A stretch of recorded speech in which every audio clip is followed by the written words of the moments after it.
participate in our interview. At first, we want you to define to us what, if you can tell us what CSA is. So, a CSA is community supported agriculture. And the idea is very similar to like a magazine subscription, except for it's with food. So, you have folks who pay upfront a certain amount of money and at the beginning of the season or even before the season starts, and that way the farmer has a pool of money to invest into the production. So he or she can buy seeds, you know, irrigation equipment, fix the tractors, whatever needs to happen in order to get the season going and start growing vegetables or whatever the CSA grows. So then, and then the investors, the shareholders, get a return on their investment every week because the farmer delivers product of whatever is fresh and available at that point in time. And the CSI that I work for goes for 35 weeks from mid-October to mid-June. It's called the Family Garden Organic Farm. And that way, growers are able to kind of create a relationship with the people who eat their food. Thank you. So we know that you're a consumer of CSA yourself, a member. What got you into CSA? How did you first discover it? What made you, become a member, and what has kept you there?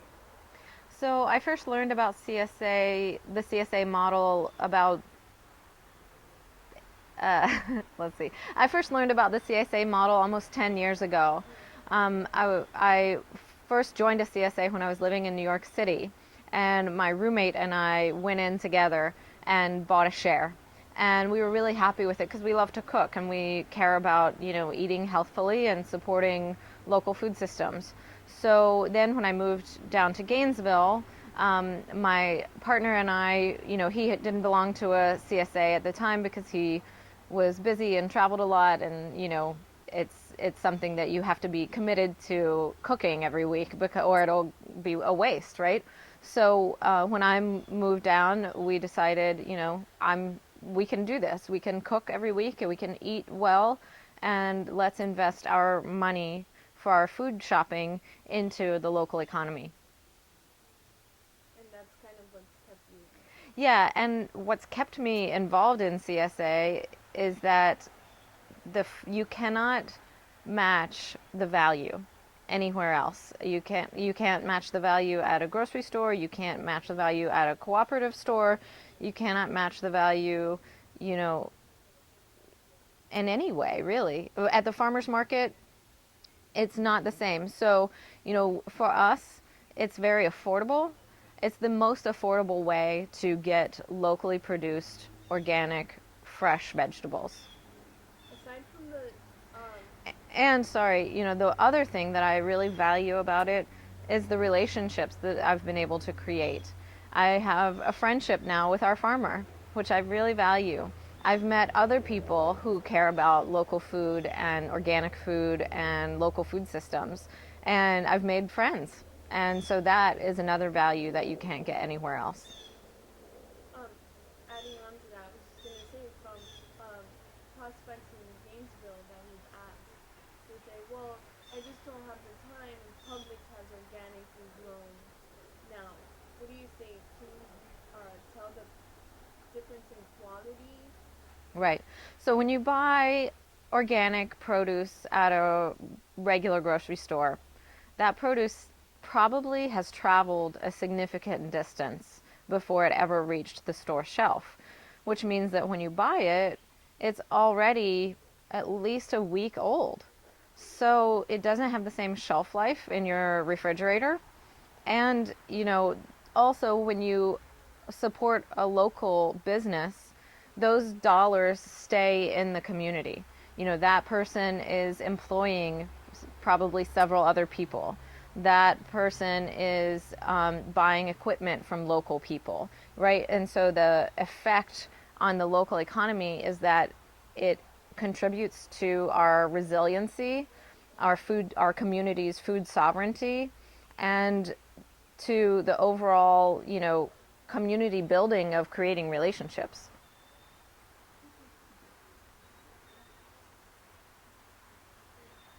Okay. you know you did a documentary. Hmm. Um, you want to tell us more about your execution for that documentary and how it came Sure. about, the idea? Sure. So I made a film probably about 6 years ago, or well, I started it in 2006. So it's been several years. So I made a film a few years ago called "What's Organic About Organic." It's a documentary that really focused on, what is organic food all about, and why should we care, and how does that fit within the greater food system. Um, so the reason that I started to make that film was that I was in graduate school, and I was looking at, or I was interested in, how do marketing labels of food, how do they get defined? How do we as consumers derive meaning from little seals on packages? And what are the issues that really, what's at stake in those labels having real meaning and value? And what I found was that the organic label is really unique. It is the only marketing label that has a true definition, that is verifiable, that is quantifiable, and that we all have a responsibility in it, because it's administrated by the U.S. government. So we as taxpayers, are responsible, and citizens, to make sure that that we support it, and that it means what we want it to mean. Thank you.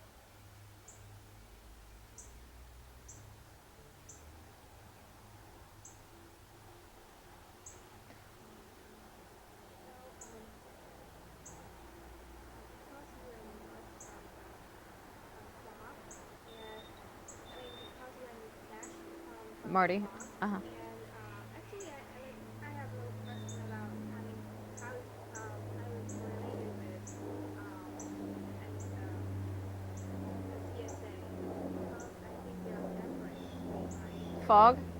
Yeah. Yeah, it's separate. So you are collaborating with CSA. Maybe Marty should speak to that, because I don't really work for Fog. I'm just married to Fog.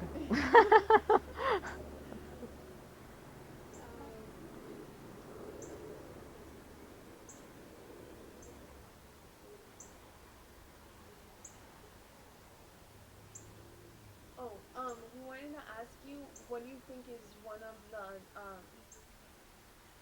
like biggest downfalls to why people don't want to participate in Mm. CSA here locally in Gainesville?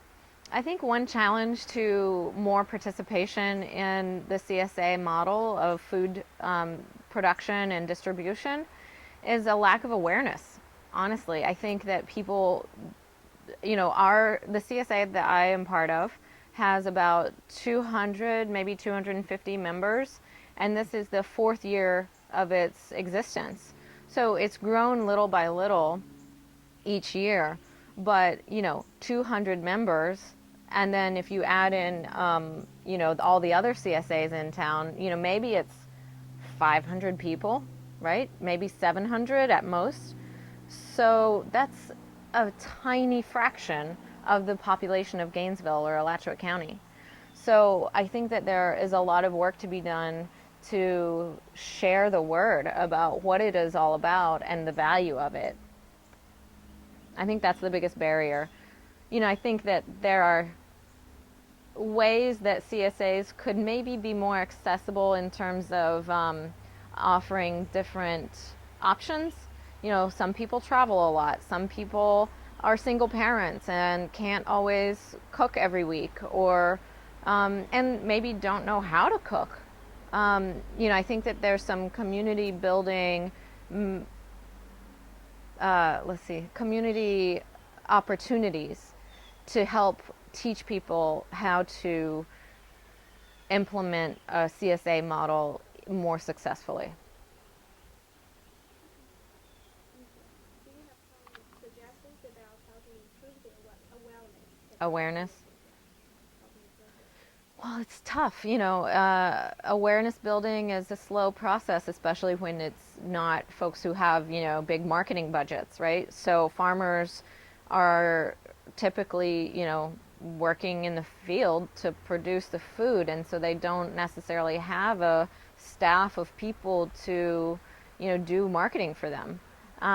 Nor do they have the money to do a lot of marketing. So it's a challenge. I think that some suggestions could be, I think social media is a component that could be leveraged a bit more robustly. Um, I think if there were institutional support, that could go a long way. There's a lot of hospitals, schools, institutions that if they bought from local farmers first, um, that could go a long way to helping those businesses grow and become more and more financially viable and successful, which then would allow them to reach a broader base of the community with their CSA model. Thank you. Yeah. So, do you need me to sign anything or? Hey Marty, if you can tell us about